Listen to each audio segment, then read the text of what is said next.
Start करिए sir. A very good afternoon and warm welcome to our prominent, dynamic and enthusiastic speaker, Dr. Sarika Varma, Principal Scientist, CSIR-AMPRI, and all participants. Dr. Sarika has vast experience in the field of research and development in various areas. She is delivering the talk on recent advances in carbon-based nanomaterial for health care applications. I request to Mr. Tanmay to produce our speaker. Tanmay, please. Thank you, sir.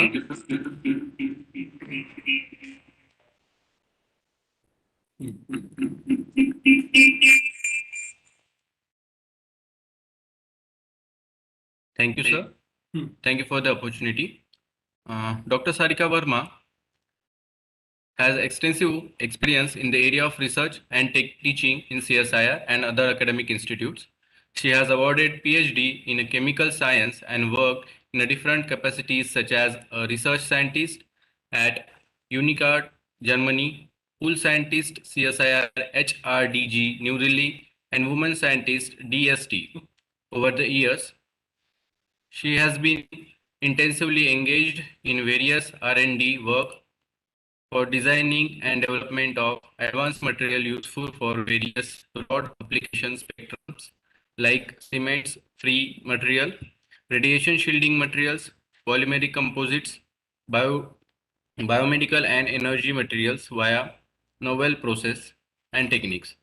She is recipient of various prestigious awards, honors and fellowship like Young Scientist Award, Women Scientist and Entrepreneur Award, and Best Oral Presentation Award, etc. She has visited many countries like Germany, Japan, and China for her various research works. Her expertise is evident by a number and quality of publications. She has more than 20 national and international USA patents granted, published field in her credits. She has various SCI publications, book edition, and chapters too in her credits. She has supervised various postgraduate students in their dissertation and training and guiding a student for his doctoral degree. She has successfully completed various research project proposals. She has extensive experience in project management and collaborate project works. She is a highly motivated material scientist and young scientist in research and development field. Her regular scientist output revealed that she has good experience in planning and carrying out project as well as writing. So I request ma'am to please talk on the given topic. Please, ma'am. Thank you, Tanmay. Thank you for the wonderful introduction. Before I welcome all of you, all the participants in the organizer for in special 5th National Science Teachers Workshop, which has been organized for 2 days, 4th and 5th February, on a very, very unique topic of self-reliant India using cutting edge science and technology. Wonderful topic, and welcome all of you. And before I start, I again thank you, our director, Professor Avnish Kumar Srivastava, CSIR-AMPRI Bhopal Director, and of course the coordinator of this Jigyasa program, without whom efforts this could not have been possible, Dr. Satanand Mishra. Thank you once again. And the entire team, I know without the support, direct and indirect support of everyone, this could not have been possible. So thank you and welcome. Now, before I would start, I would just like to share you the topic that is been chosen is the recent advances in the carbon nano-based materials, especially for healthcare applications. All of you know that nowadays, in fact, everywhere, every time, the health plays a very, very important role.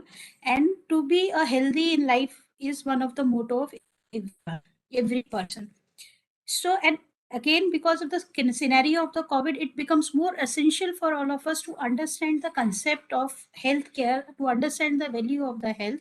And accordingly, there are very many several materials, there are very many several processes that has been developed, that has been created by the scientific and technological interventions by the researchers, scientists, and other communities as well, that we have been developing many materials. In this particular talk, I'll be focusing you about the importance of the carbon-based nanomaterials. And of course, when we talk about the carbon, we all know that it is a very precious, very important element in the earth crust, in the body, and everywhere, which is having its own importance. Now, when we talk of the carbon-based nanomaterial, basically there are the categories of the carbon nanomaterials, like you know about the graphene, multiple wall carbon nanotubes, nanodiamonds, fullerenes, etc. Recently, we have the carbon quantum dot and graphene quantum dot as well. These are the unique type of structures. And yes, when I'm talking about the nanomaterials, so definitely they are having a very unique class of the material, unique class of the structures, unique class of the properties, because of which they have the versatile application, they have the broad application spectrum. But when we talk of the broad application spectrum, these materials have different applications, but here we'll be focusing on their importance, their value, and how in the recent eras and how in the recent places they have been used to take care of our health, to take care of our body in different ways.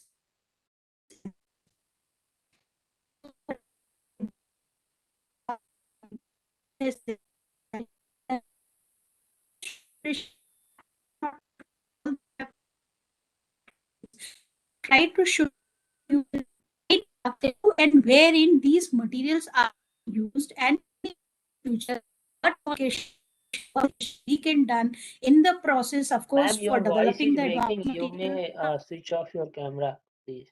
Your voice is breaking, man. Maybe network problem. So,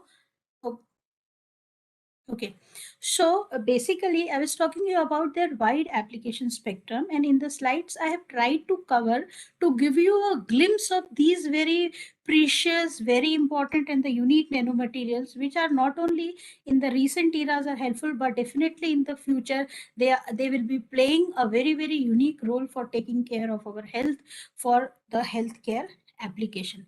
And along with that, I have additionally shared one of the slide of another very important material, that is shape memory polymeric material, or wherein we are using this graphene and this carbon and other nanoparticles as well to develop a special kind of surgical switches, or you will see in this next slides that how in the future they will be useful for us and they will be taking care. So I'll just share my slides.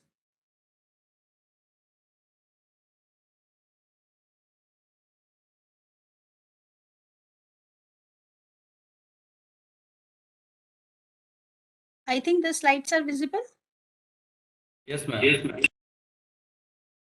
Okay, so yes, introduction, myself Dr. Sarika Varma, and I'll be talking to you about the recent advances in carbon-based nanomaterials for healthcare application. To start with, before we are here in the CSIR, Council of Scientific and Industrial Research, which is an autonomous organization under Ministry of Science, Government of India.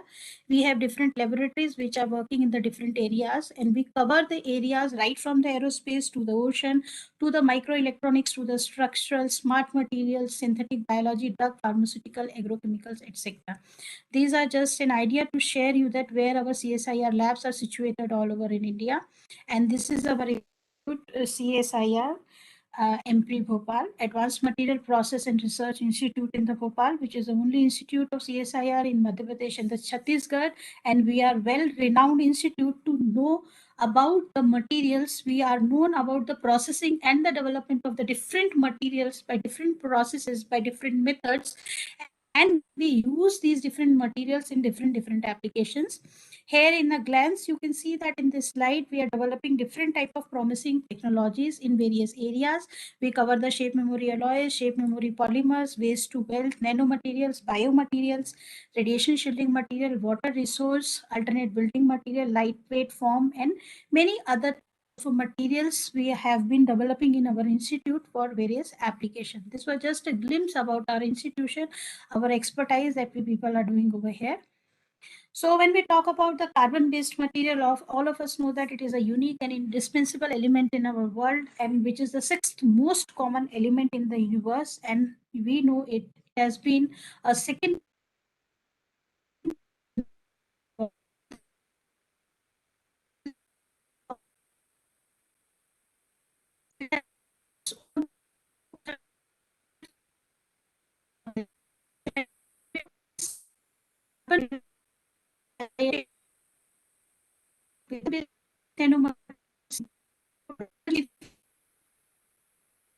is a nanotubes, then is a graphene and its derivatives like graphene oxides, nano diamonds, carbon-based quantum dot, and of course graphene-based quantum dots are the recent materials which are paying great attention and the attraction in the scientific community.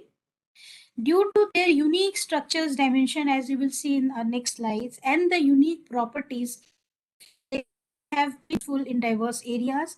They have the special chemical and the physical properties, very good mechanical strength, and very effective, attractive electrical properties, thermal, optical, and the structural diversities. All of these properties of these carbon-based nanomaterials have given them a special categories, have given them the novel categories to use them in various applications. And here we'll be focusing on their importance for the healthcare sector. This is again the slide wherein you can see the broad classification and why these CBNs, carbon-based nanomaterials, they have becoming the promising material. It is because of their existence in good semiconducting properties as well as the organic pi-pi bond stacking characterization, and thus when they could effectively interact with biomolecule during the studies, it has been seen that these properties have been used in the biomedical applications or in the healthcare futures. Just single slides in this, you can see that how these carbon biomaterials, they are different among themselves because of their structure, but uniqueness is the presence of carbon-carbon pi bond.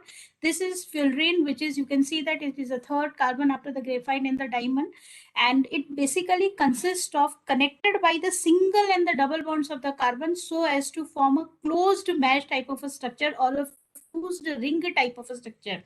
Here you can see in these structures that there is a sort of a football sort of a structure is made wherein these carbon-carbon bonds are connected in the carbon double or the single bond, maintaining the symmetry and maintaining this property. So this is about the fullerene, one of the carbon nano-based nanomaterial.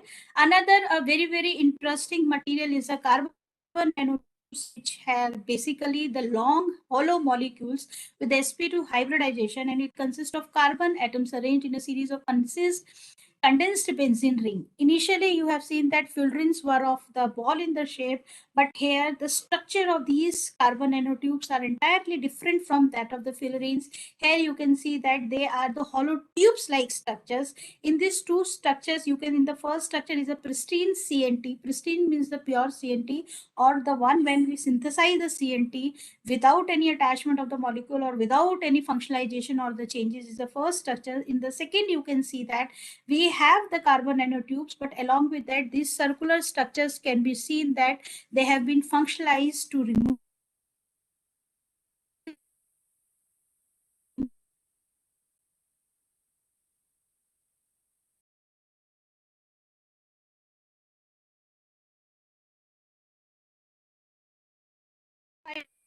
this.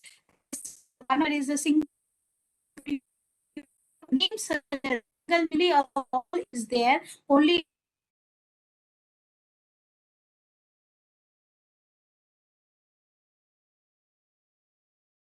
Excuse me, ma'am. in generally Voice we use quality is the not good. hello Not coming properly. hello. Excuse me, ma'am. Your Now voice you're is able not to coming hear me? properly.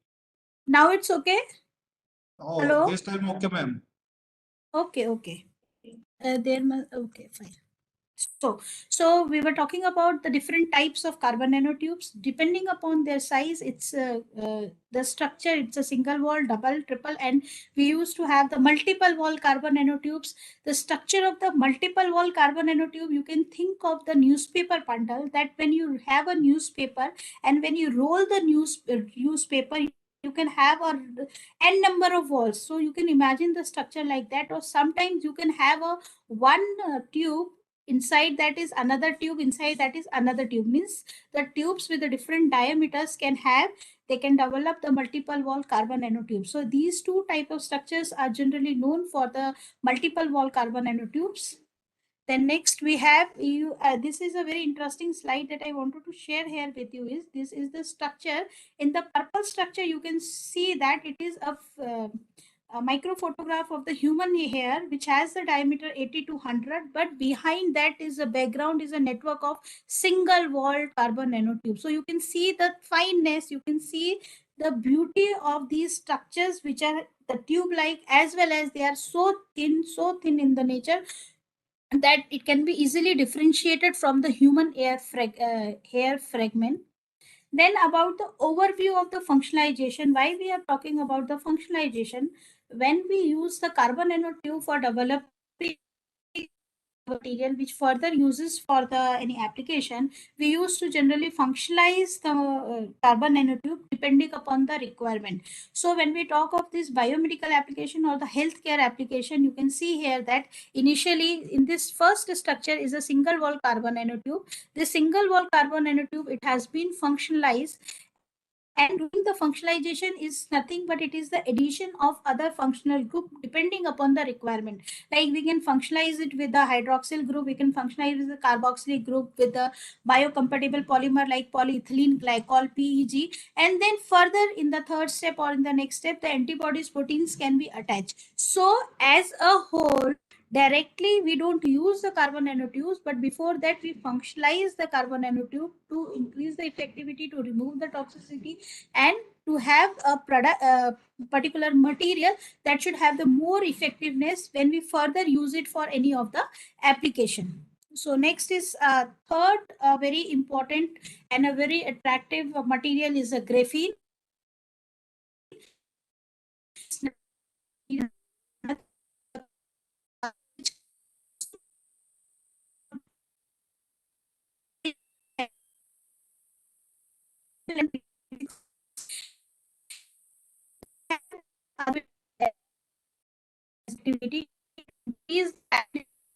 Is graphene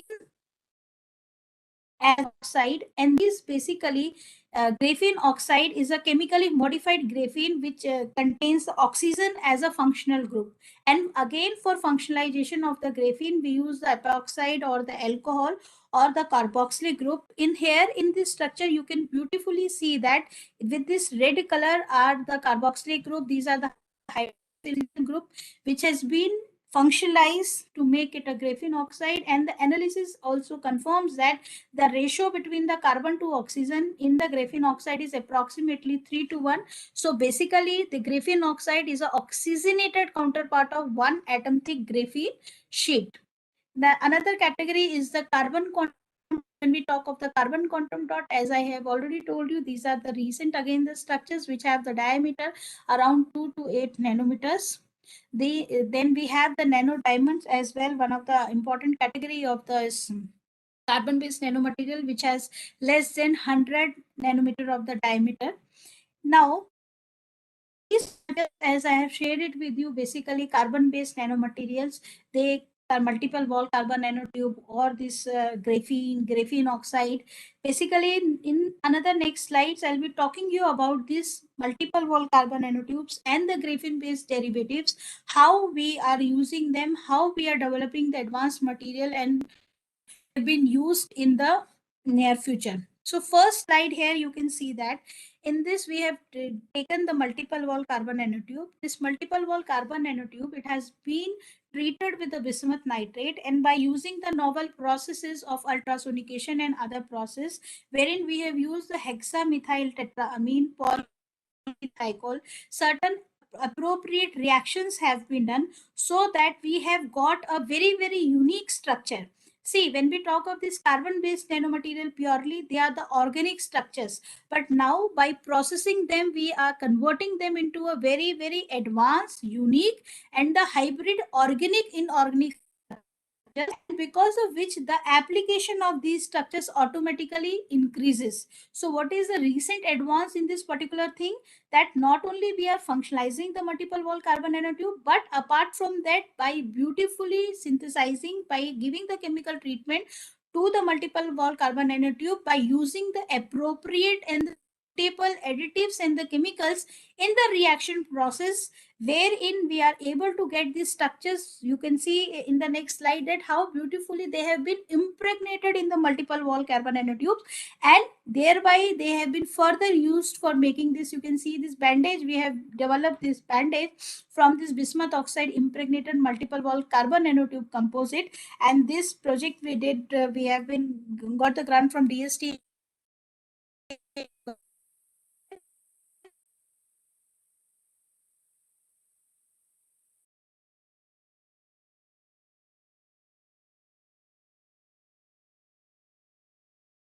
Which is confirming the new material. Ma'am, sound has gone.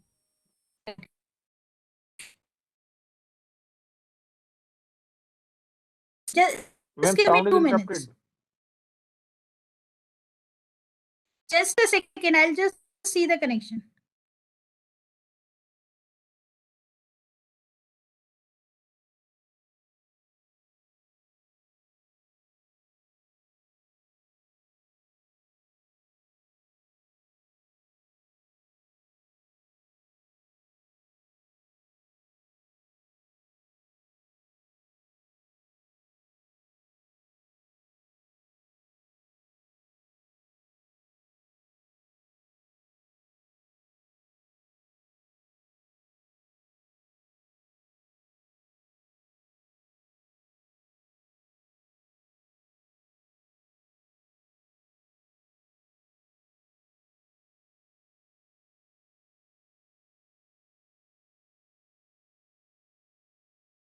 Hello, now you are able to hear me? Yes, ma'am. Yes. That's okay. Okay. Yes, ma'am. Okay, now it's okay. Okay, there must be some internet glitch or something like that. I've just cleared it out. Okay, thank you so much. So let us continue. We were talking about a very unique type of a hybrid structure that we have developed here.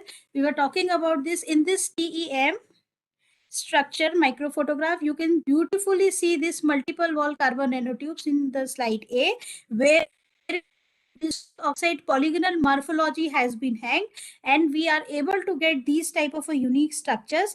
Because of the uniqueness of these structures, what we are getting the improved and effectiveness of the test that we have done, that I will show you in the next slide. Here in the slide B and C also you can see these bunches of polygonal morphology are type of a nanoparticles, spherical particles, and these uniqueness are giving us a new product. These, and in this SEM you can see that why I have shown you the slide of this SEM, that this particular material in the slide A you can see that the cotton fibril or the cotton bandages, it has been coated, but before coating you can same structure, single fibers of this cotton fiber. But when these uncoated fibers were coated using this bismuth oxide and multiple wall carbon nanotubes, they have been coated beautifully and they have been adhered to this particular structure. And then this is the structure of basically the bandage that we have developed. This is the structure of AFM, atomic force microscopy. You can see here that these structure shows the presence of two different type of nanoparticles. One is a multiple wall and another is a bismuth oxide that has been impregnated properly in the structure. This is the XPS structure. This XPS structure basically shows that there is a presence of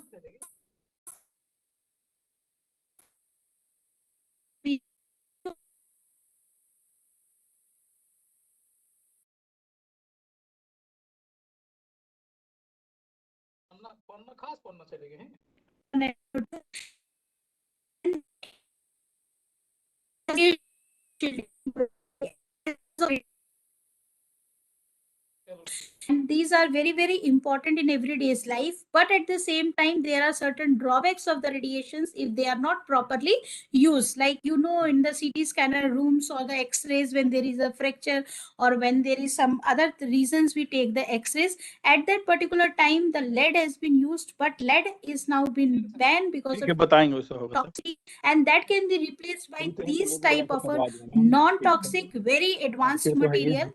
And these results, you can see that we have developed the bandage with pure carbon nanotube, we have developed the bandage without bismuth oxide, and with the material that we have developed the hybrid. The hybrid structure is giving a wonderful, wonderful result as application as a good bandage as a radiation shielding material. And then this material has also been tested for its antibacterial characteristic, and it has been seen that when we have tested it for its from the disk diffusion method, the developed material has been tested, and we have seen that it is giving a very bacterial agent also, because all of you know that multiple wall carbon nanotubes are very good antibacterial agent. But at the same time, when we are incorporating the bismuth oxide in it, then definitely the property of that particular material increases and enhances, and wherein these recent advances are seen. This is again second structure which I want with you as a case study, that we have developed the graphene oxide nanorods in the multiple wall carbon nanotube. In this structure, beautifully in this structure, you can see that this has been developed in our own laboratory. There, these are the tubes of carbon nanotube, and at the same time, the special and the unique type of a green chemistry has been applied in this process, been patented as well, wherein we are developing the graphene oxide nanorods. And believe me, when we were doing the experiment, while doing n number of experiment for this particular reaction, for this particular chemical thing, we are able to decrease, or we are able to increase the size of these nanorods as well. See the beauty of scientific and technological intervention that has been put in this particular material, wherein at the same time we are getting the tube structure, nanotube and nanorod as well. And when we have applied this particular material in healthcare application, we have got a very good result as an antibacterial agent. These are the SEM structures of this gadolinium oxide and multiple wall carbon nanotubes, and this is a EDEX. From the EDEX, you can clearly see that the product we have developed, it has consist of the gadolinium, oxygen, and carbon only, because carbon we are getting from the multiple wall carbon nanotube, and gadolinium is itself is from the gadolinium oxide.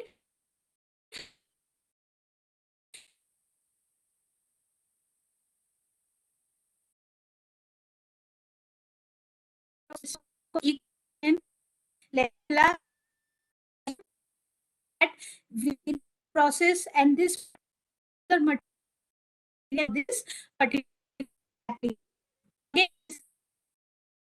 with you. This is a very interesting point. Herein we have used the process wherein we are developing the cerium oxide based multiple wall carbon nanotubes. The XRD structure clearly shows that in the black you can see the XRD of the multiple wall carbon nanotube, then in the red is the XRD of the cerium nitrate as a raw material. But when we have taken this cerium nitrate and we have treated it with a multiple wall carbon nanotube, at the end we have got the raw material which you can see in the blue color. The blue color material, it clearly shows the presence of the cerium oxide along with the multiple wall carbon nanotube, which confirms the presence of the new material that we have developed. Again, in this TEM microphotograph, you can see the beauty that these type of structures we have got. Yes, due to more reaction, this few agglomeration you can see, but we have got this hybrid type of organic inorganic structure, which has got its own importance, of the enhancement. These are the few TEM structures which I wanted to share it with you. That further we have these gel structures, we have coated it with the appropriate polymer, and we have got the bandage. and that also has given more radiation shielding effect, more antibacterial effect as compared to the normal multiple wall carbon nanotube based material.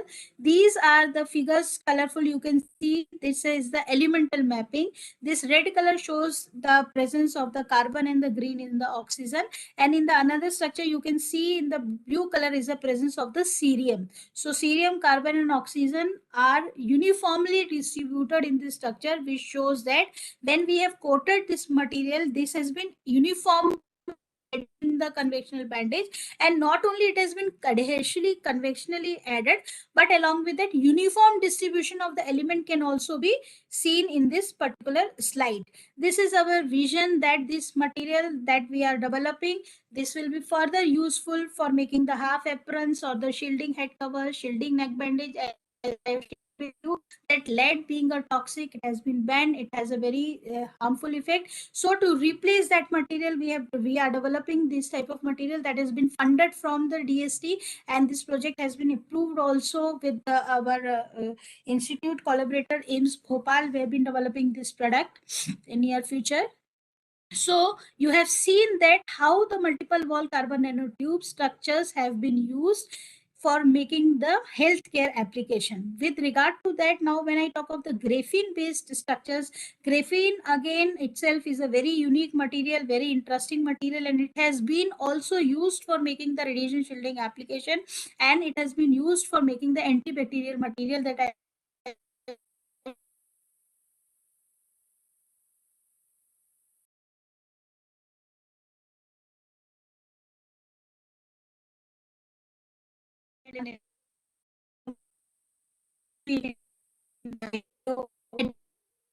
application in this structure. This is from the Hammers process, and further it is used for drug releasing application. This is the slide where you can see that when we use the graphene oxide nanoparticles, this has been hydrized. Why we say that it is a very good antibacterial agent? Because the sharp edges, when they interact with the bacteria, when they lie with the bacteria, they cut the edges of the wall of the bacteria actually, basically. And once it get spoiled, once it get deteriorated, definitely with due course of a time the bacterial death occur, the bacterial cell doesn't survive. And this is how these graphene based materials are helpful for killing the bacteria. And that by appropriate hybridization, that as I have shared it with you with the multiple wall carbon nanotube, we are developing the material using this impregnated other metal oxide appropriate with graphene structure, graphene as a base, and then it is giving more effective antibacterial properties, more effective properties as purely used graphene oxide. These are the structures wherein graphene oxide, you can see that nanocomposites has been developed appropriately, and when they are treated with the bacteria, they are killing the bacteria. This is again the same slide here. You can see that in this slide how this graphene and the multiple wall carbon nanotubes are useful in the different applications, their unique structures because of their unique properties. So this was about mainly about the uniqueness of the graphene and the multiple wall carbon nanotube because of their unique structures.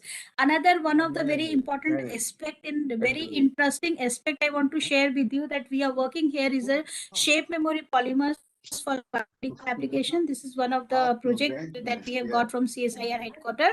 Here again, what we are doing, we are developing a unique structures in the shape memory polymers. What is the beauty of these shape memory polymers? As in this structure, you can see that we take the special type of the polymeric materials which have the bioavailability properties, which have the uniqueness, and then we use the CNT, graphene, and other nanoparticles to develop the structures and which are further useful for these applications. This is again the work that we are doing with AIMS Bhopal.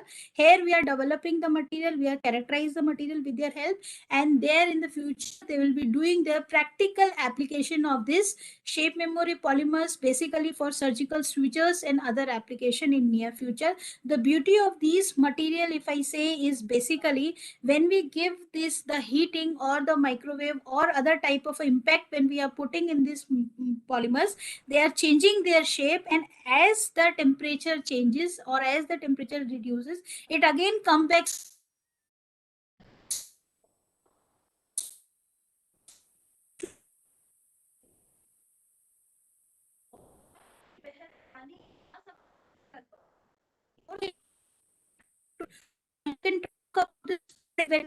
in the spring, and then when you are releasing the force, it is again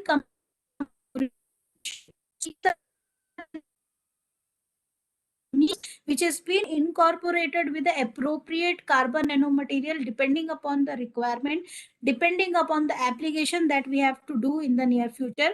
These are the structures. Here is the raw material that I wanted to share with you, and these are the basically the products that we have made in our laboratory with this dumbbell shaped, with this shape of square and this shape of rectangle and the circular.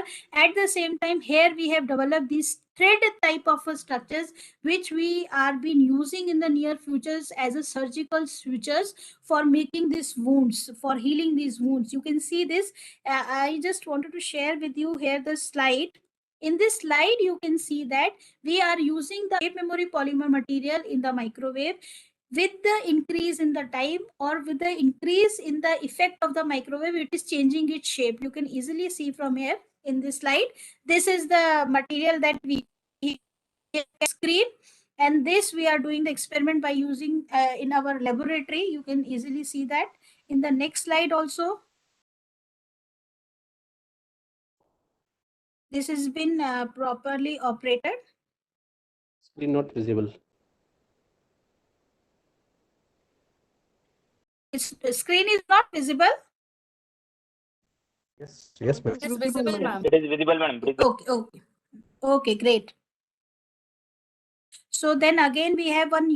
I just wanted to show this shape memory polymer, and when we are you can see that in the screen, with the increase in the temperature, with this changing is here in this slide. Now you can beautifully see that initially with the increase in the time and with the increase in the efficiency and the watt of this microwave, that it goes from the D-shapen itself from U to then it increases, and then with the 60 seconds it becomes flattened. So this is how we studied the effect of shape memory polymer by using this microwave. At the same time, in the very simple manner, what you can do is you can put this material into the cold water, and you can pick it up and put it into the hot water, and depending upon its transition temperature or the type of the shape memory polymer that we are taking or we are using for that particular application, it will show its property. And this particular property, by change in the temperature, it is changing its properties, or it is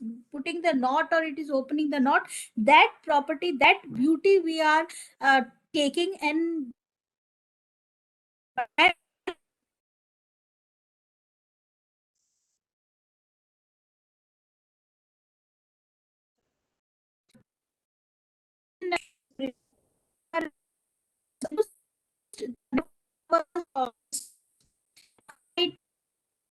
we have material.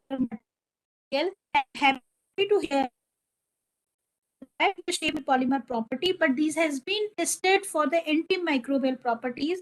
We have tested it for different bacteria, like number one is the Lactobacillus planetarium, then Streptococcus mutant with two different strains, and then Lactobacillus, Enterococcus vellus, and Actinomyces. From all these different type of bacteria, 6 different bacteria, you can see the results that I'm sharing it here with you, that with the different percentage of incorporation of the nanomaterial from 0.4 till 8 to 10%, we have tested it for the antibacterial properties, and in the result you can see that we have got the very best reactivity results in the actinomycin viscosus and Lactobacillus planetarium, and the zone is the larger. Here in this figure you can beautifully see that this is the thread is basically the shape memory polymer that we have developed, and this has been tested. This skin in this particular stage, you can see that we are getting a good zone, which shows that not only the material, advanced material we are developing,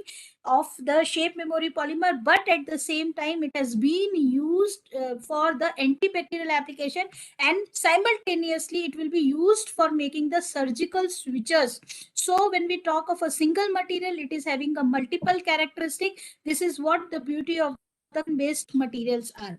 So basically it should be, yes, we are taking care of all the parameters when we talk of the human health, when we talk of the biocompatibility or other concepts, we are definitely taking care while completing this particular product. And this we are focusing as a surgical switches. In these 2-3 slide, you can see in the near future that how we can use these developed surgical switches practically. At the same time, these are few of the structures of the application of the shape memory polymers. In this slide, you can see that when we are at temperature 56, it is malleable, and when we are increasing the temperature and we are putting it in something, it is again reshaping it. Upon the temperature change and its transition temperature, the shape memory polymers changes, and this is how we can use it for different applications as well. These are the structures as I have shared it with you. Like I was talking to you about the sutures, surgical sutures. These are the conventional switches, conventional polymeric switches, but these we are trying in place by using our advanced material with this heavy antibacterial properties as well as the shape memory properties that will help the process of wound healing, that will help the process of healing to increase by using these type of advanced material. And this, yes, these are the switches that already I've shared you in this slide. You can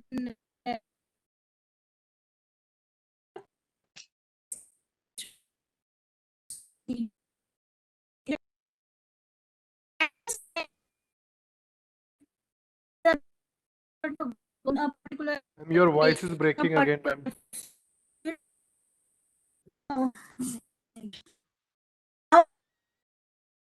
It is. Hello, now it's okay. Hello, Yes, shall I ma'am. continue? Now it's okay. Yes, ma'am. Perfect. Okay, perfect. So I was talking to you about the interventions. See, conventionally these materials are there. So to enhance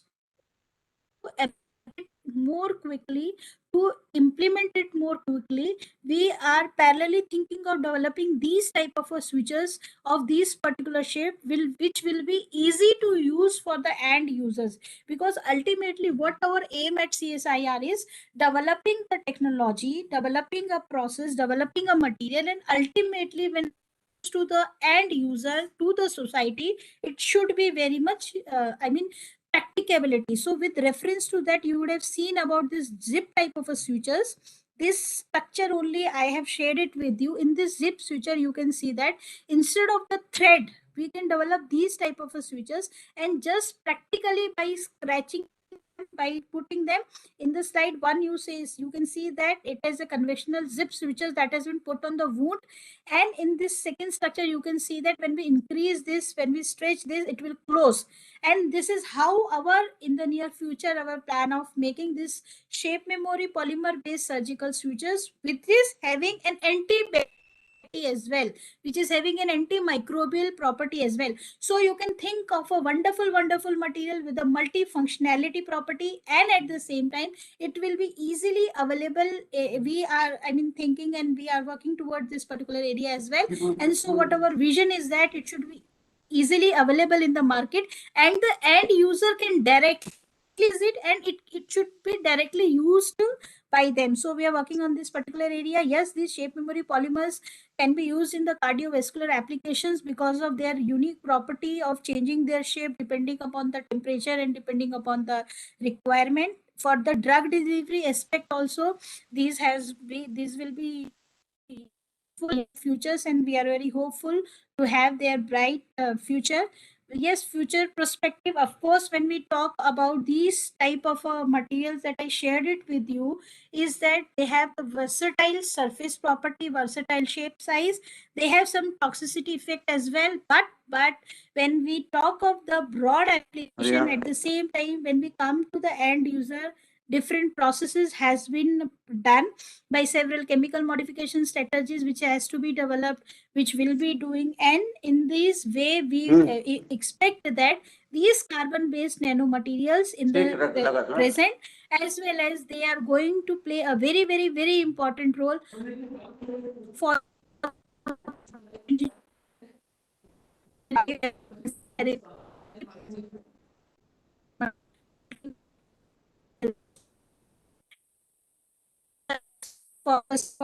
and many more Ma'am, things we your are voice is expecting to breaking, develop ma'am. in the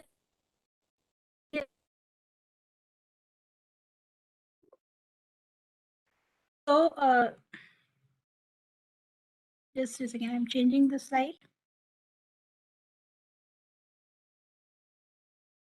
So this was about these materials, and I am thankful to, of course, our director, CSIR-AMPRI Bhopal, Professor Dr. Abneesh Kumar Srivastava ji, who has given me this opportunity to share or to give you a vision, to give you the importance of these particular materials in the present and the future, how drastically they will be playing a very, very important role, and for the especially the healthcare application. Thank you to the CSIR-Jigyasa program team, of course the coordinator Dr. Satanand Mishra, CSIR headquarter, who has given us the opportunity to give the fund of this particular project that I talked to you about, the shape memory polymer for this application. DST has been thankful because they have given us the fund for develop, and with the AIMS Bhopal collaboration, we are developing these particular materials for healthcare application. All our industrial, academic, and clinical collaborators and the partners, without their support, without their help, definitely it would have been impossible for us to reach to this particular stage. All the staff member, project associate, research fellows, all the mentors, participant, everyone, I'm very thankful to all of you. Of course, for your participation, it could have been possible for us to share our things with you. So thank you once again. Thank you, ma'am.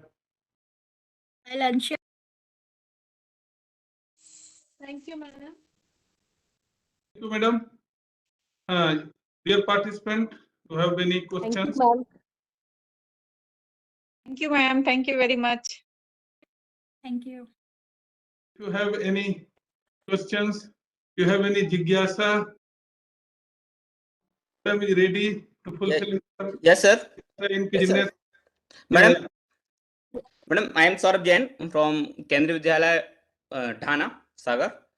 Madam, my question is that, is there any fear to that these fibers may penetrate in our skin too? That is what I have told you, that we are working on this, but these are so thin fibers that they will not be individually used as a fiber. Of course, we are converting them into an appropriate shape. We are converting them into the appropriate material, and then only we are using it. See, you have seen. So when we talk of the carbon nanotube, they have been first functionalized, then they have been treated with the appropriate material, then the material is developed, polymeric matrix has been given, means a long number of stages are there from this particular carbon-based nanomaterial to the end product. And of course, when we talk of the end product, all the aspects of these materials has been taken care when we develop a product. One more question. Madam, one more question. What are nano weapons? I have heard about that. These are basically, again, when we talk of the, we are working on the season class of the material. And of course, when we say the weapons are the things to kill something, to kill someone. So these are the class of the material that recently it has been emerged, and we are working on that. Means nano size with the killing capacity of something. Good afternoon. Myself, Pradeep Good afternoon, ma'am. GT Science from Kendriya Vidyalaya OF Itarsi. Hello, sir. Yes, madam. Myself, Hello, Pradeep ma'am. This is Rajashri from TNB Noapada. Actually, my question is that whether this carbon nanomaterials, have you studied about the toxicity of it?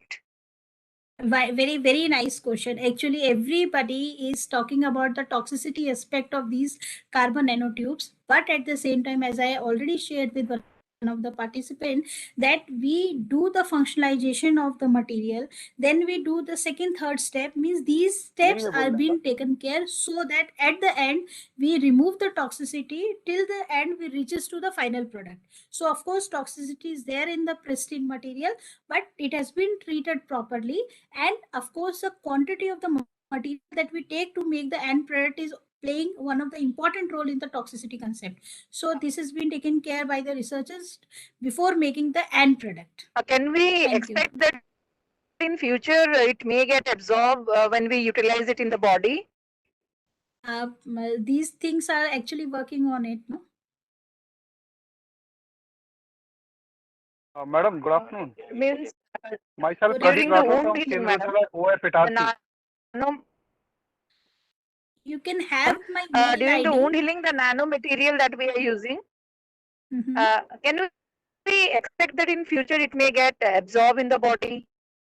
No, they will not get absorbed. They have their own mechanism. See, when you talk of the nanomaterials, no, as such, we are not taking the nanomaterial and putting it in the wood. They are converting into the appropriate matrix. They are converting into the appropriate nanocomposite, and then we are applying them. So there is no ways that that will get absorbed in the body. In fact, it will be a mechanism in such a way that at a particular duration of the time, they will not be effective at all. So they will not get absorbed as such when we take care of the wound healing and all that. We can say that they are not biodegradable yet. Yeah. Depending upon the chemical composition, actually, no. Yes, Mr. Okay, thank you, ma'am. Yeah, thank you. And you have my mail ID. You have the number also. Anytime you can interact. We will love to share our knowledge that we have generated here. We will love to share the things with all of you. Of course, this is a Jigyasa program for this only, and it increases our own knowledge as well, actually. Yes, Pradeep, please tell me. Yes, ma'am. I have one question from Kendra Vidyalaya OF at RC, TGT Science, Pradeep Rathod. Okay. Regarding these sutures and these biodegradable materials, then these products will be applicable for all the internal organs also. Are these products available applicable for all the internal organs also?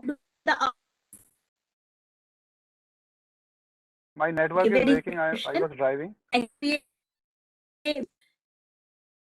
Okay, now here actually what I are working on the outer wound and the application of those. Yes.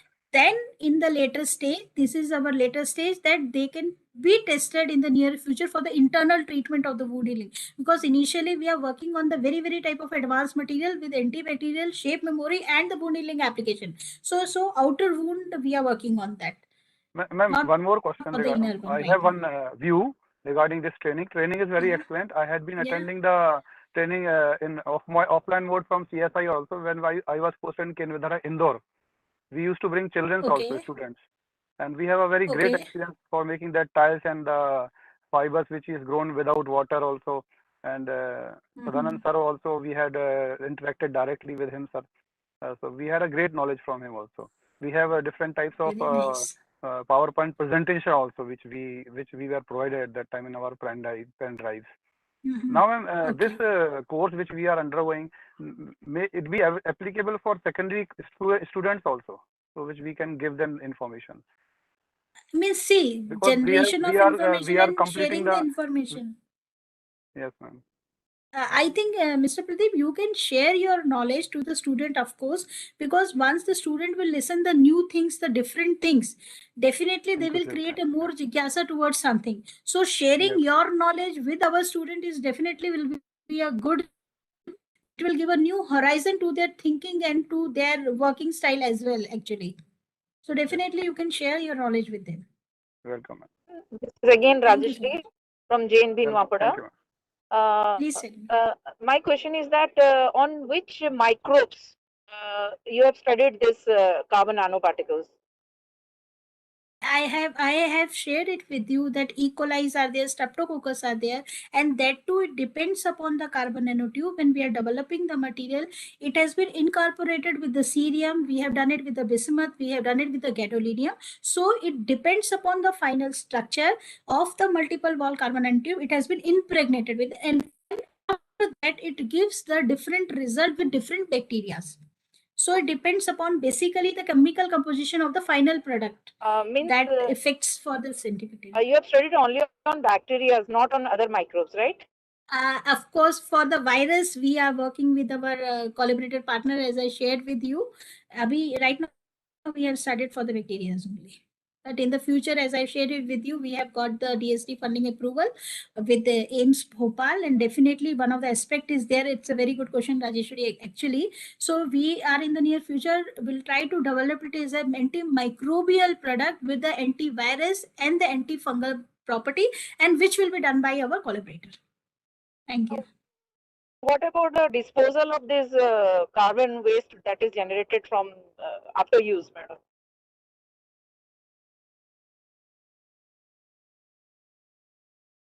Hello. I think there is a network. Am I audible? No, madam, you are audible, but from my speaker side, network problem. So she's not able to hear you. Okay, Rajeshwari, anytime you can What about contact the me. You waste have my disposal, mail ID. Okay, thank you, madam. Okay, ma'am. Now I Thank you. request to all participants. Thank you. Please switch on your camera. We have a click. Please switch on your camera. सभी से मेरा अनुरोध है camera को switch on करें, एक एक photo हम लेना चाह रहे हैं सबके साथ। Okay, Tanmay please switch click the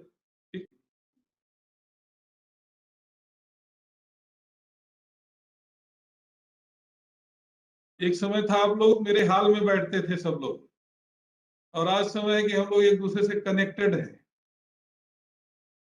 चलिए बहुत अच्छा, वेरी नाइस। वो लोग इसलिए स्विच नहीं कर रहे हैं क्योंकि वो घरों से जुड़े हुए हैं, तो सोचते हैं हम घर समय आएगा हम आपसे फिर से एक साथ बैठेंगे।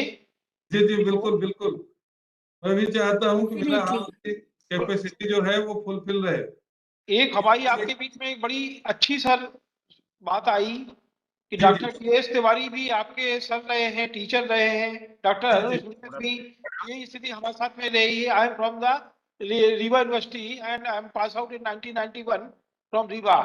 Both are my teachers as well as physics as well as. बहुत अच्छी बात है सर, आपने हमारे पुराने गुरुओं से हमें दर्शन करवा दिए। जी जी बहुत बहुत धन्यवाद। वो भी हमारे गुरु, और दोनों गुरुओं का आपने लेक्चर सुना होगा, कितना अच्छा था। जी सर। आपको बताऊं प्रोफेसर के.एम. जैन भी हमारे कई प्रोग्राम में आए हैं और वो नहीं रहे इस दुनिया में। अच्छा सर, डेथ हो गई है। He is also my teacher.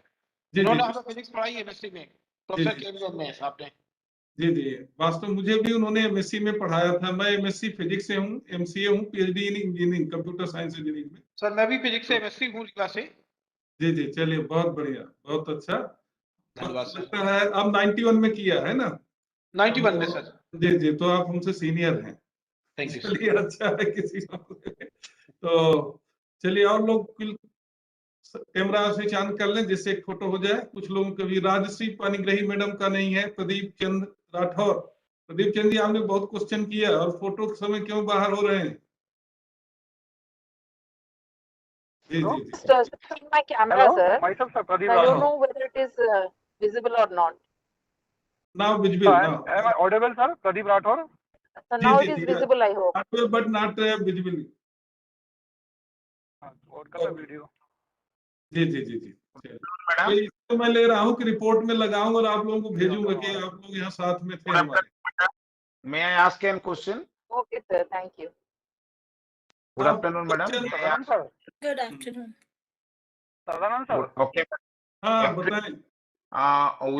You are discussing about the nanotube. Actually, the starting material is which allotropes? That is graphite.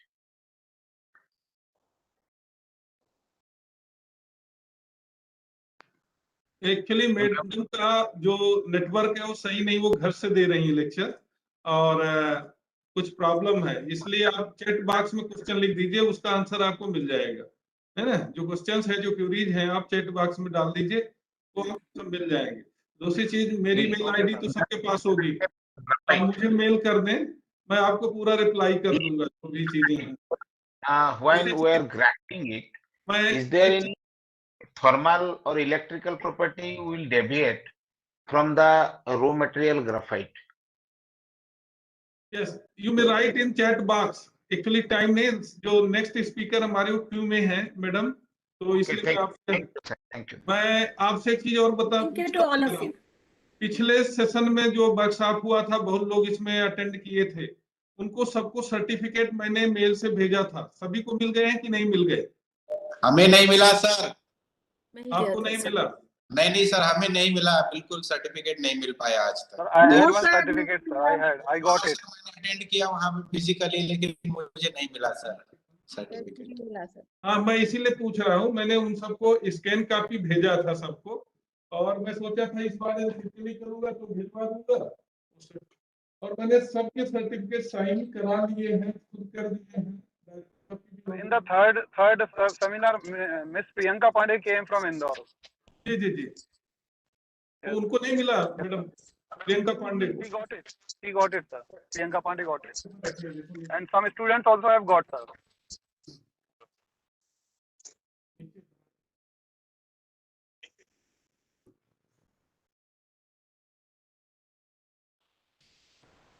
तो अभी 4 से 5 वैलिडिटी सेशन है, उसमें बहुत ही वेरी रिनाउंड साइंटिस्ट है हम लोगों के बीच में, professor Partha Ghoshal, is the earlier president of electron microscopy. At present, our director, my director, Dr. Abhish Kumar Srivastava, is president of Electron Microscope Society, and he is also from DRDO. He headed the one unit. तो आप सबसे निवेदन है कि आप लोग जरूर जुड़े, उसमें सुने, और फाइनल अटेंडेंस आपकी वहीं से ली जाएगी।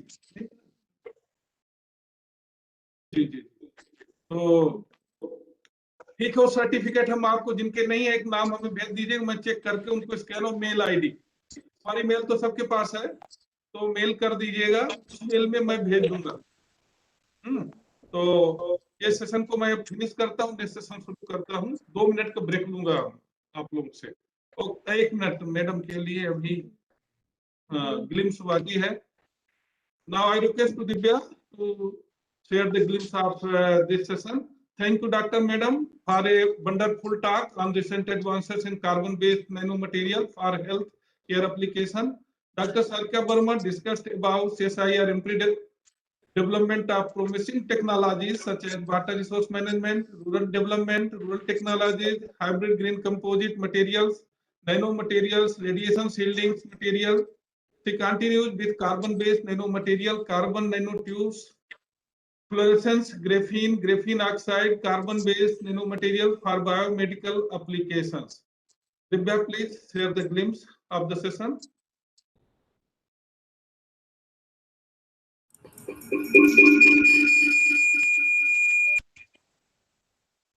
Okay, thank you, sir. Thank you, ma'am, for an insightful lecture. Now I am going to share some glimpse of this informative session. Dr. Sarika Varma started the session with AMPRI developing promising technologies such as water resource management and rural development, hybrid green composite materials, nanomaterials. She continues the session with carbon-based nanomaterials, carbon nanotubes, types of carbon nanotubes, overview of functionalization of CNTs. In conclusion, she discussed about fullerenes, graphenes, graphene oxide, nanodiamonds, carbon-based nanomaterials for biomedical applications. Then she continues with characterization of nanomaterial, radiation shielding bandage from carbon nanotubes, graphene for healthcare application, practical implementation of application of carbon nanotubes and graphene, shape memory polymer in biomedical applications, research perspective of carbon nanotubes. Thank you, ma'am, for such a wonderful lecture. Next session will be started within 5 minutes. Okay, thank you. Thank you, ma'am.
इसमें एक दिन आग लगवानी है ना।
Mishraji, should I share my slides?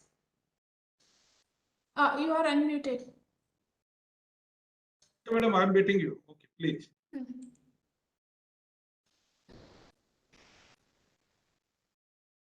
So, it is visible.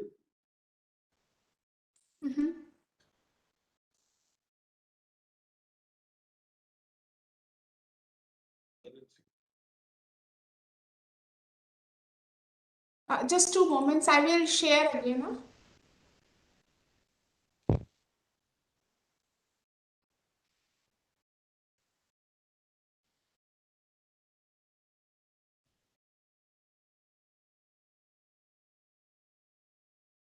Yeah.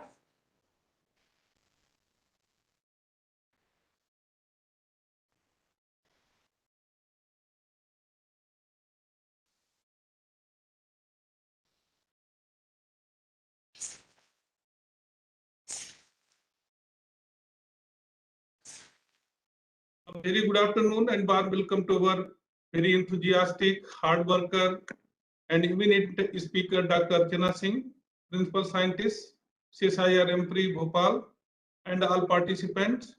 Dr. Archana Singh has a vast experience in the R&D field. I request to Shivani, please introduce our speaker among the participants. Shivani, please.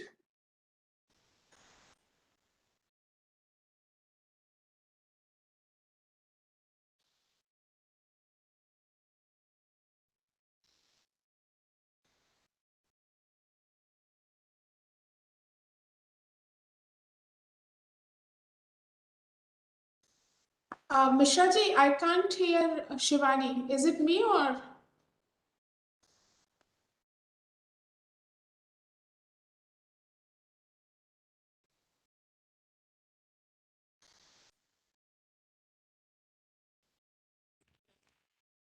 Am I audible now? Yeah, now you're audible, Shivani. So we have come to the end of last session of this 2 days workshop. In continuation to that, I warmly welcome our eminent and dynamic speaker, Dr. Archana Singh. Dr. Archana Singh is presently working as principal scientist at CSIR-AMPRI Bhopal. Dr. Archana holds PhD in chemistry from Monash University, Australia, and recipient of Alexander von Humboldt Fellow, Germany, Inspire Faculty Award, DST, India. Dr. Archana has experience of working in water treatment, renewable energy, nanomaterials, and so on. So I request Dr. Archana to begin today's session. Please, ma'am. Thank you, Shivani. Thank you, Dr. Mishra, for giving me the opportunity. Very good afternoon to all audiences. So I'm very sure that you must be exhausted by this time. This is the last check lecture. I will try to sum up as soon as possible so that you will recover, and not recover means you can take rest soon. So I am presenting on the carbon-free future energy source, which is hydrogen. So it's an overall glimpse that why we need the hydrogen-based energy source and how to achieve this, what are the challenges, and very briefly what CSIR-AMPRI is doing. So when you talk about this, our planet is one of the most beautiful planet which has given us many things that has made life existent. In this important part is the energy. So the natural source of energy which has been given to us is by sun. Some of the energy sources are given by the nature, and some of the energy sources have been exploited or have been made by our humankind. So if we will talk mainly 4 types of energies which are existing. The first is the sun. All of you are aware. There is one data that shows that the energy which is falling from the sun in 1 square meter is enough to run a desktop for the whole day. Imagine the power of sun. So that's really beautiful thing which we have got, and that has made our life very easy. The second is the geothermal energy. Geo it means the earth, and thermal means the heat. So you have this geothermal energy which is present inside the earth. So we have lots of heat inside the earth, and what happens in this, that you take this heat out and use it for various purpose. Now how this heat is come inside the earth is still a subject of research. Few scientists have claimed, or what they have proposed, that it's because of the heat which is conserved during the formation of the earth. And there's some other scientists are of view that there are some radioactive elements inside the earth crust, and they keep on reacting, that is producing this heat.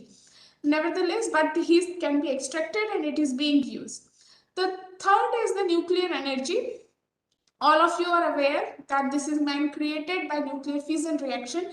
And fourth is the fossil fuels. Again, everyone here must be aware, the coal, natural gas, and everything. So if all of this energy is there, then why do you need the alternative? It's because these energies are there, but they have their advantages or the disadvantages. I will be talking only on disadvantages here, as advantages I already talked previously. For example, the solar energy is not always available. It's available in some part, some seasons, but not always. Like in some part, it may not be available, or because of the storm or the cloudy day, or at night you can't use it. Then the nuclear power plant, it's very advantage, but the disadvantage is nuclear fuel is very expensive. The uranium, the other radioactive elements. The capital cost. In order to put a nuclear power plant, you have a need to have a big investment.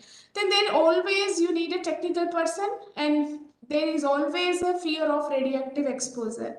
Now, if you will come to geothermal energy, the problem is that if heat is inside there, again you have to put a big infrastructure to get that heat out, but you don't know that heat is in that stock for a long time or not. So when it exhausted, whatever you have put the capital there, you are running out of that.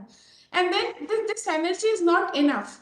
It's not enough, and it's the installation cost is very, very high. It also releases the greenhouse gases. Then there is the fossil fuel. Fossil fuel, all of you are aware that it is present in limited amount, and the major problem is the carbon dioxide emission.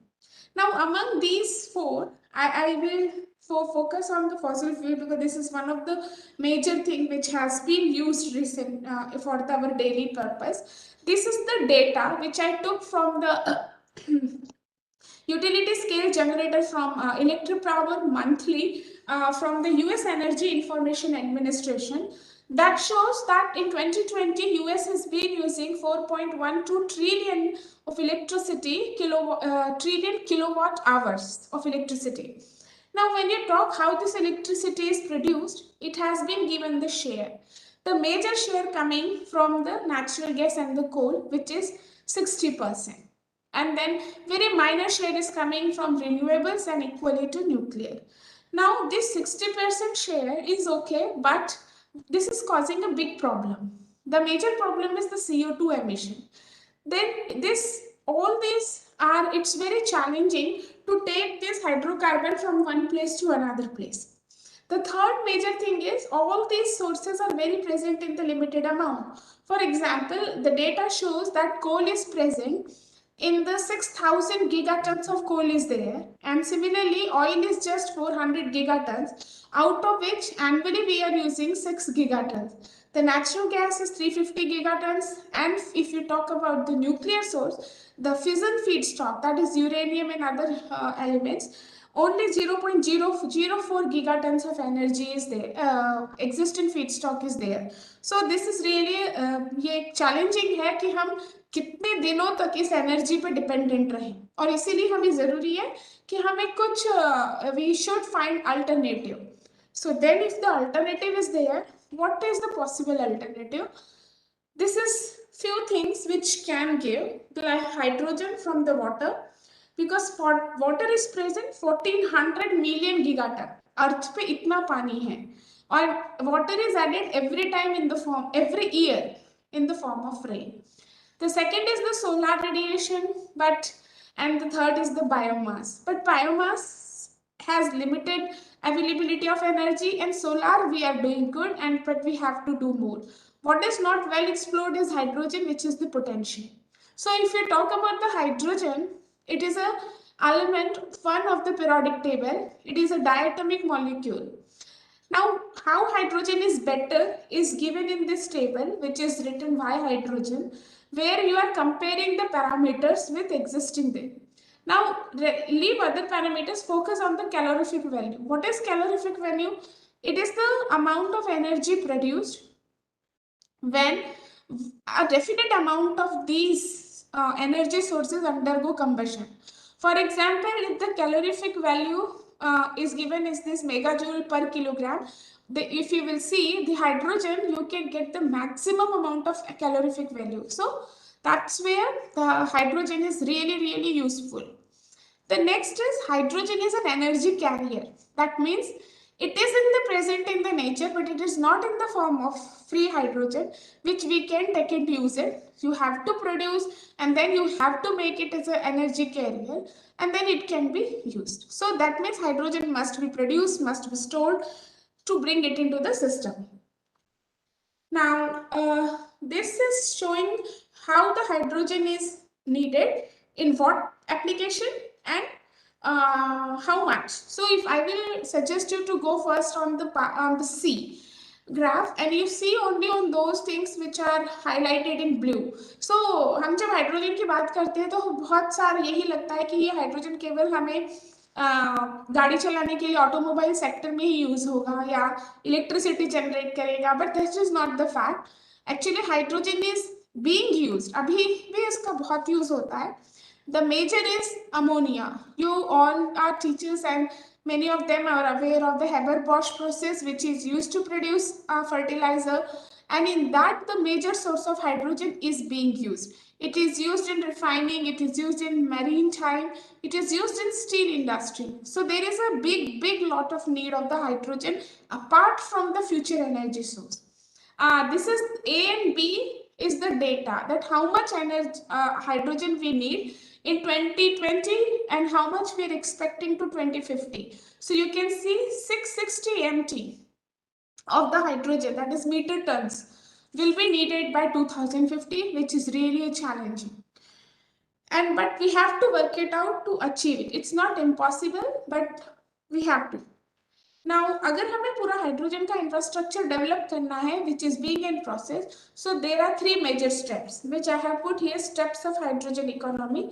First is the hydrogen production, then second is the hydrogen storage and distribution, and third is the hydrogen utilization. Once you have these 3 systems in working, that you can have this hydrogen based value chain, that you are taking hydrogen by water using renewable energy like windmill or the solar, and then you separate oxygen and hydrogen, you put it into the cylinders, supply it to the stations, and this can go into mobility sector, industrial sector, wherever it is needed. This is the ideal situation which we need in future. So I will go in each step, production, storage and utilization quickly. Now, if we talk about the hydrogen production, we can get by fossil fuels, by sustainable way like nuclear and power plant, or by the renewable power plant. What is how fossil fuels? In fossil fuels, you burn this natural gas. And then when you burn this natural gas, you can have the carbon dioxide and the hydrogen. In the case of nuclear power plant, again, you use the nuclear energy to get the hydrogen. And in the third, renewable, you get the hydrogen from solar.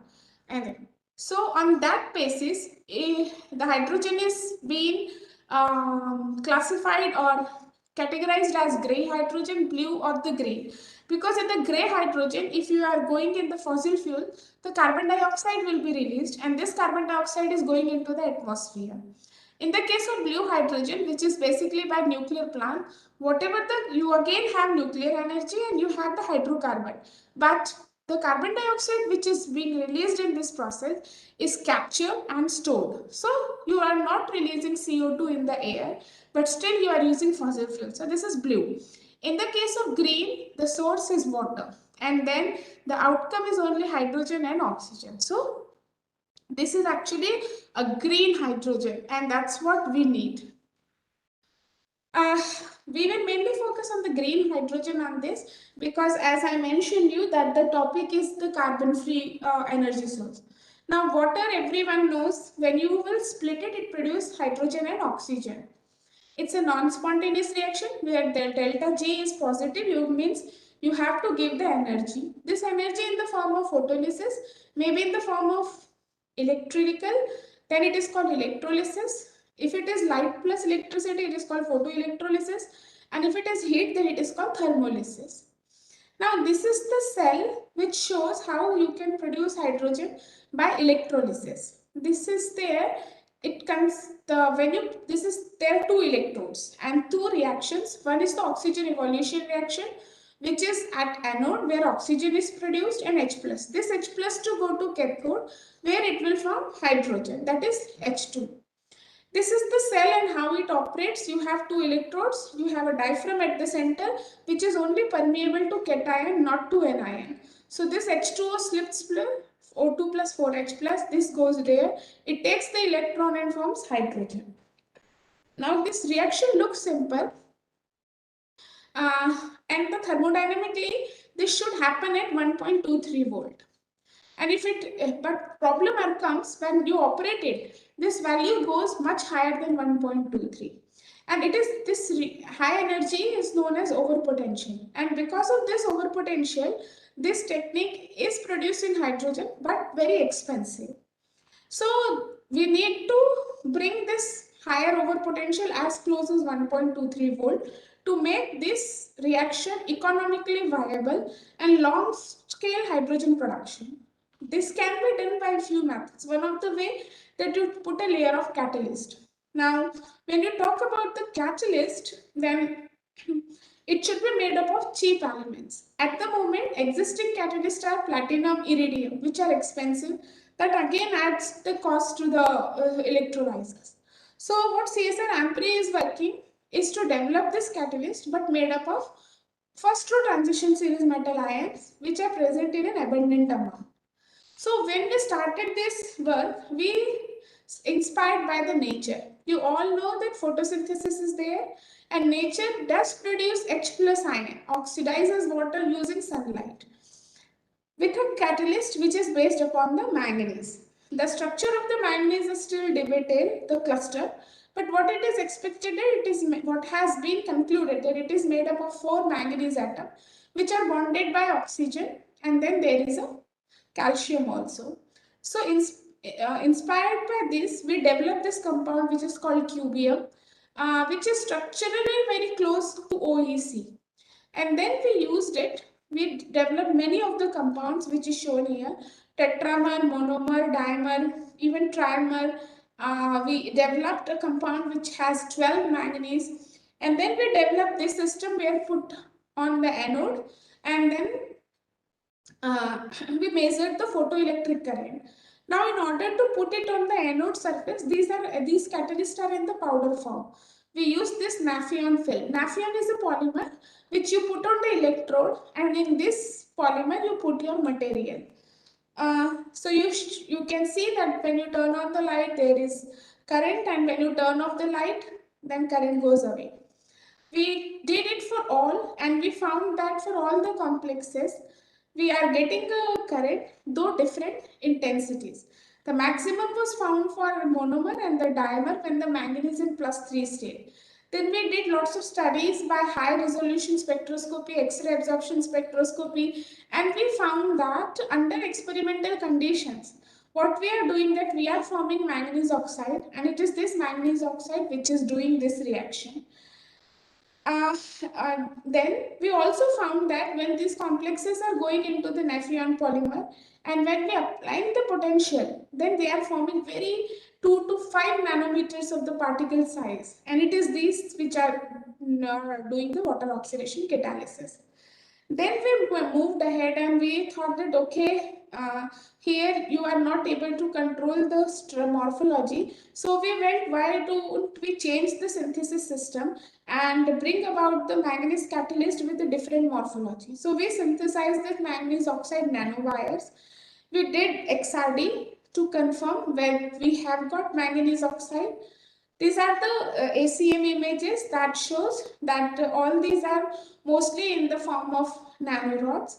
And when we did this water oxidation catalysis, we found that they were doing a good catalytic response, but the oxidation state of manganese is an important parameter. And what we found that if the manganese is in +3 state, then it can do water oxidation catalysis very efficiently compared to when the manganese is in +4 state.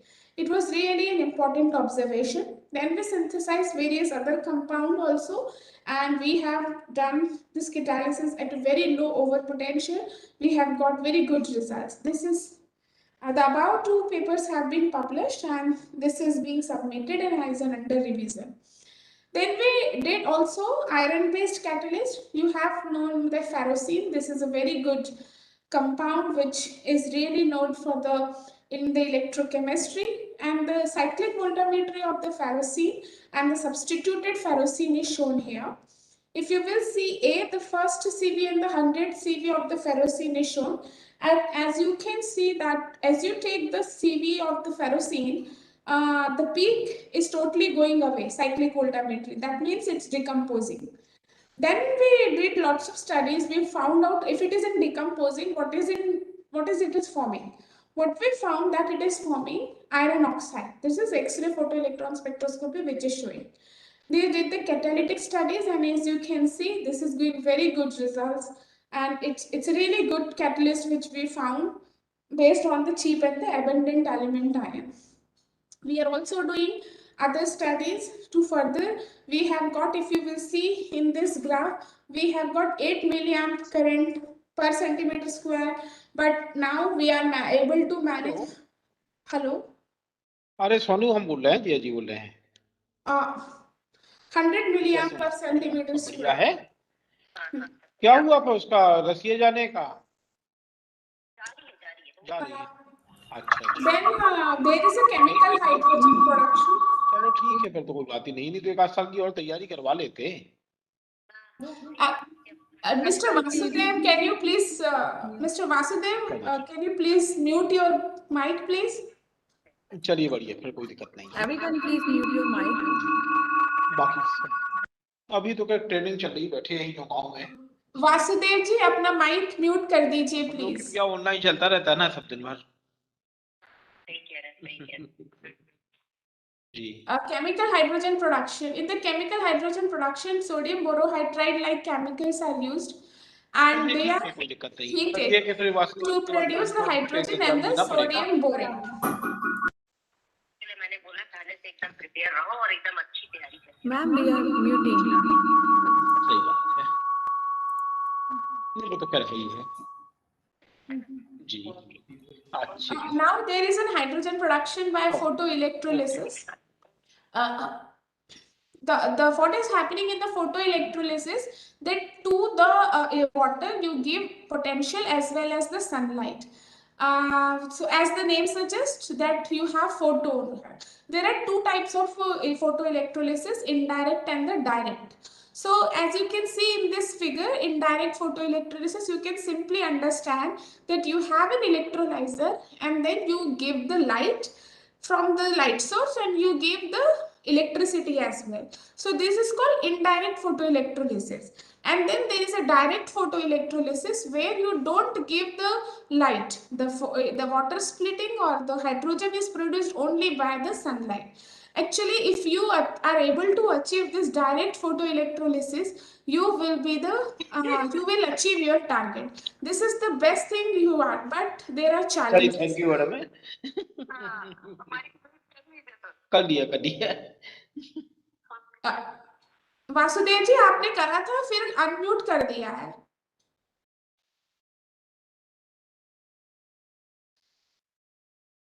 Direct photoelectrolysis. But then there are challenges with the stability of the material, with the efficiency in the band gap. Band gap मतलब कि like if it has to be semiconductor, then the splitting should be enough that it should produce 1.23 volt energy or higher than that, and the energetic should be sufficient. Now, as you can see, this is the graph that shows that that's what it is expected. I have taken it from Hydrogen for Net Zero by McKinsey company that shows that by 2050, it has been targeted that maximum amount of hydrogen would be produced by renewable energy. And simultaneously, if you will see in the B graph, you can also see that with the increase in this hydrogen by renewable, you can decrease the CO2 emission because then there is a hydrogen storage. This is what the hydrogen production and this is hydrogen storage. So hydrogen can be stored in the physical based or the material based. So in the physical based, it can be in the compressed form or it can be in the form of cryo form. Liquid hydrogen case also can be done. And if it is a material based, then you have adsorbent and you must have liquid organic, should have hydride, so that this hydrogen can be stored in this form. We already have the tanks and available where hydrogen is stored, but still research is going on to further enhance it. So you have hydrogen produced, then you have hydrogen stored. Now you need this hydrogen to get converted into electricity, and this is done by this fuel cell. Now how this fuel cell operates? This fuel cell, you can see these red balls are coming.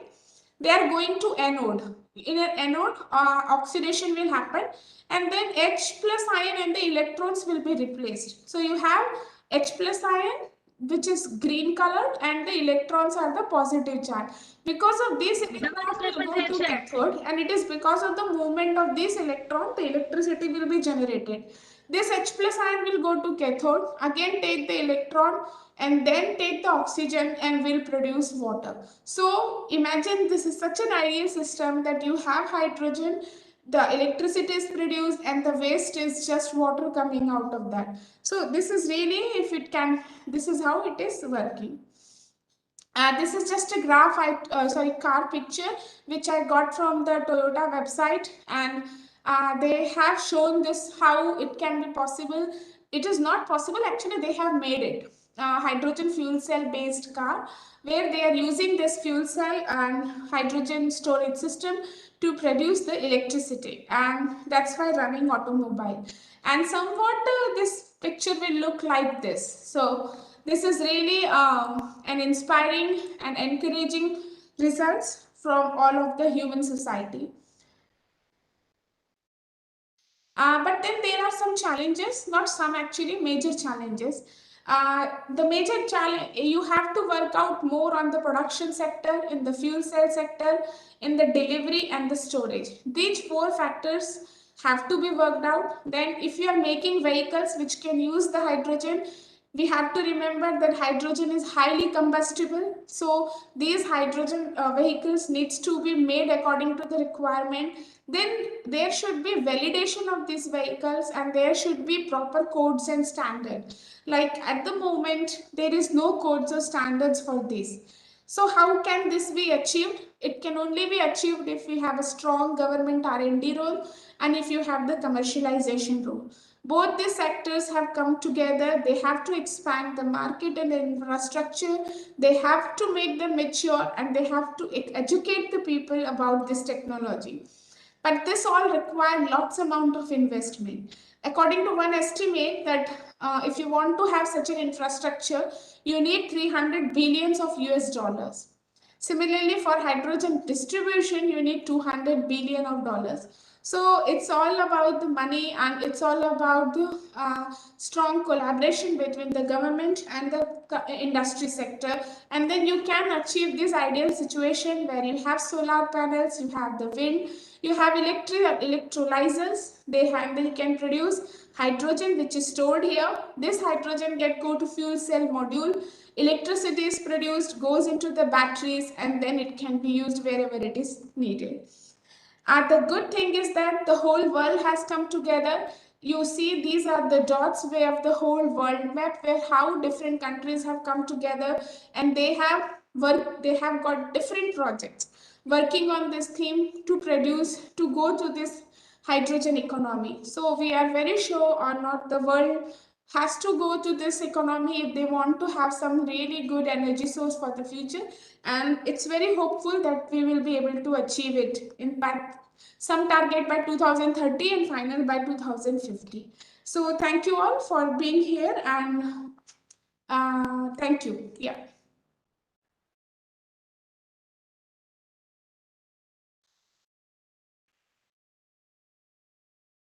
So Mishraji, I am done from my side. Okay, thank you, madam. Yeah. Thank you for a nice talk. Dear participant, if you have any queries, so please ask.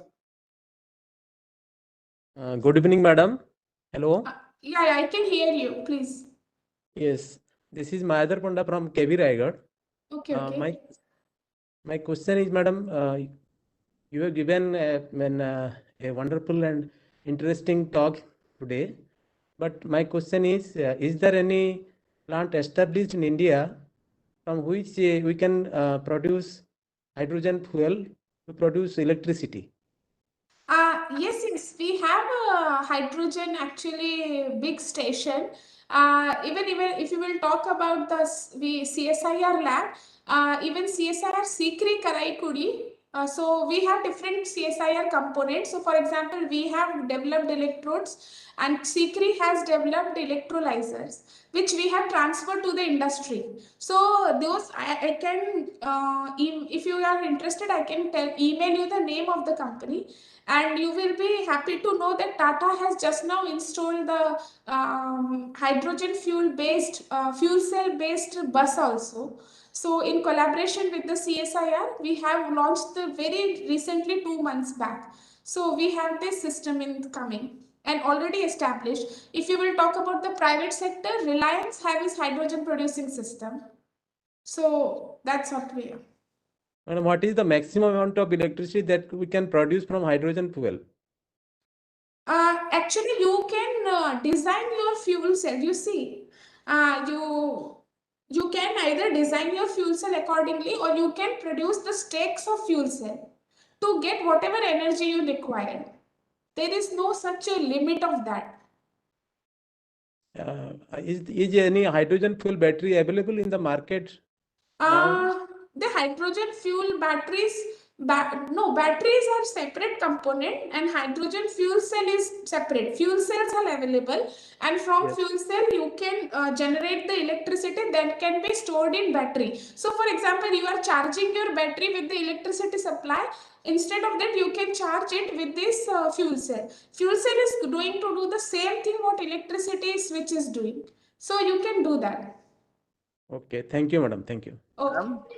What about, good afternoon, madam. What about the storage of hydrogen, madam? Actually, at the moment, if there are two, commercial level and then there is a research level, right? So in commercial level, the hydrogen is stored in the form of compressed gas. So what happens that you pressurize this hydrogen and put it into the tanks. So for example, this NASA, how do these rockets are propelled, right? So at the moment, if you propel the rocket, they are using hydrogen cylinders for that purpose. But the hydrogen cylinders are very big in size. So when you are bringing it into the vehicle, it will be a problematic. So now scientists are moving towards the material, like you have metal organic framework, you have where the hydrogen get absorbed, and when it is heated, it is released. But it's still in a research process. Excuse me, ma'am. Yeah. Actually, the electric vehicle, there we are recharging. If the two-wheeler will have this hydrogen fuel, then there has to be the fuel. There has to be this means battery as well as that hydrogen means for fuel also we have to take that battery. Yes.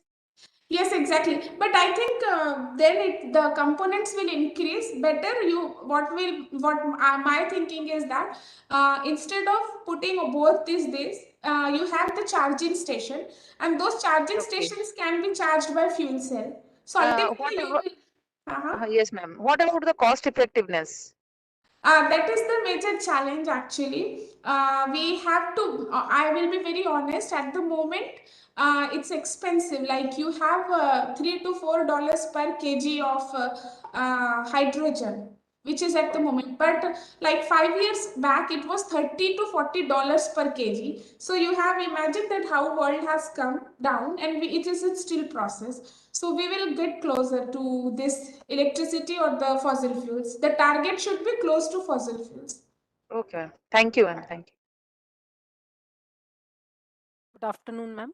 Ma'am, indeed a very nice session. Ma'am, I just want to ask that we are talking about these hydrogen fuel cells.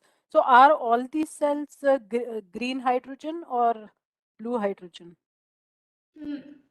Actually, these fuel cells, when you talk about the industry, like they are still using gray hydrogen. Honestly, it's because it becomes cheaper for them. But that's why. Ma'am, then yes, because Yes. it will not be environment friendly, no? CO2 Yes, emission exactly. will be there. That is why, so we are so that is the research is going on, that but slowly by slowly we are moving towards the green hydrogen. But since industry always looks for money, but now, for example, if we will go to big industries, Reliance and Mittal, they both have come to the hydrogen market. So I'm very sure now since the industry like hydrogen by green hydrogen. So we are slowly moving. It will take time. That's why if you will see in the presentation, I have given 2030, and then ultimate goal will be achieved by 2050. Ultimately, they have to move if they have to sustain, because these are very limited, coal and natural gas. Yeah. Very much required, ma'am. So, ma'am, that means moving from gray to green. Yes. Like we are moving on the track of like cost-wise, it will increase. At the moment, yes, but that's where all scientists are working to bring the cost down. Thank you so much, ma'am. Yeah. Yes, ma'am. Good evening. Myself, Vijay Kumar, JNV Nuapada. Hello, Ma'am, Vijay. actually, ma'am, there is a request if I can make it to CSIR-AMPRI. Actually, being a farmer son, it feels painful when someone says that our farmers are doing lots of pollution by burning paddy, parali. Actually, what options does the poor farmers have? If they do not burn it, it costs almost 4,000 to 5,000 more than the normal field flowing. Yes, Actually, yes. I just want to say that let's join our hand in helping them and find out a solution to this parali waste management. And let's Yes, see yes. if we can find some concrete solution to this. Yes, yes, Vijayji. If you would have joined our inaugural function, our respected director Actually, said. I was there, man. I was there. Okay, I okay. heard it, but I don't want to disturb the session. That's why I didn't said at that time. No worries, but you are always welcome to CSIR-AMPRI, and a whole lot of team is working on that, and we have got a solution also. So I think just let this corona go away, and we will be happy to invite you. Thank you very much, man. Thank you. Thank you, madam, for a wonderful session and interaction of all the teachers. I think all teachers are got benefited by your lectures and your experience and hands-on. And now I request to Divya to please conclude the session. Divya, please.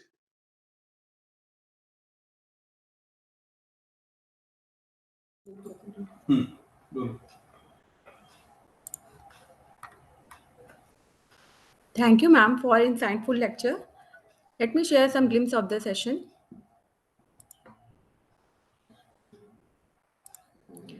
Dr. Archana Singh discussed about different types of energy sources, that is geothermal energy, solar energy, etc., energy-related problems, hydrogen as an energy carrier, future need and pathways for hydrogen, steps of hydrogen infrastructure, hydrogen production and utilization, hydrogen production by water splitting by electrolysis, synthesis of manganese catalysis, hydrogen production by photoelectrolysis, and different world-level hydrogen projects which are undergoing in future.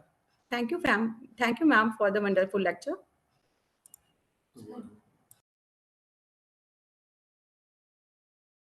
Dear participants, thank you, madam. Dear participants, the lecture session just अभी शुरू होने वाला है within 5 minutes. तो आप सभी connected रहेंगे, कोई इधर उधर नहीं जाएगा। 5 मिनट से हमारे जो